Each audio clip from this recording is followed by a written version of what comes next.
நம்ம எத்தனையோ விதமாக சாம்பார் வச்சு பார்ப்போம். இந்த மாதிரி ஒரு தடவை செஞ்சு பாருங்கள்.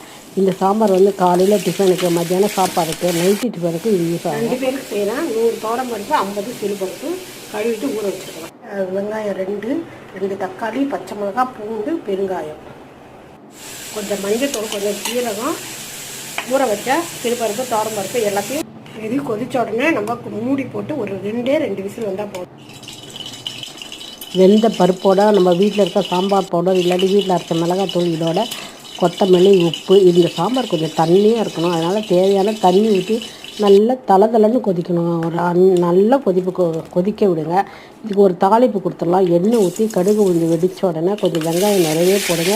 அதோட கொஞ்சம் காஞ்ச மிளகாய், கருவேப்பிலை இதை போட்டு நல்லா வதக்கி தளதளன்னு கொதிச்சிக்கிட்டு இருக்கிற சாம்பாரில் இதை சேர்த்துடணும். சேர்த்து நல்லா கிண்டி விட்டு வேறு ஒரு பாத்திரத்துக்கு மாற்றிடலாம்.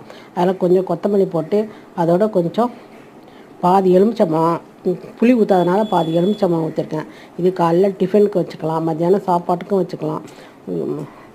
இட்லி மாவு அரைச்சேன், அதுலேருந்து கொஞ்சம் உளுந்து எடுத்து வச்சேன். அந்த உளுந்தில் வந்து வெங்காயம், கொஞ்சம் உப்பு, கருவேப்பிலை, இஞ்சி, மிளகு, ஜீரகம் இதெல்லாம் போட்டு ஒன்றா நல்லா பிசைஞ்சி எண்ணெய் வந்து நல்லா காயிற எண்ணெயில் இது குட்டி குட்டி போண்டா மாதிரி குட்டி குட்டியாக கிள்ளி போட்டு அது வெந்த உடனே இதை வந்து நம்ம மத்தியானத்துக்கு சாப்பாட்டுக்கும் வச்சுக்கலாம். அப்படி இல்லை அதோட சாயந்தரமாக ஒரு கிண்ணத்தில் இதை போட்டு மீந்திருக்க சாம்பாரை நல்லா சூடு பண்ணி அதில் வந்து கொஞ்சம் நல்லா தாராளமாக ஊற்றி சாப்பிட்டு அதோட ஒரு டீ சாப்பிடுங்க. ஈவினிங் ஸ்நாக்ஸாகவும் இதை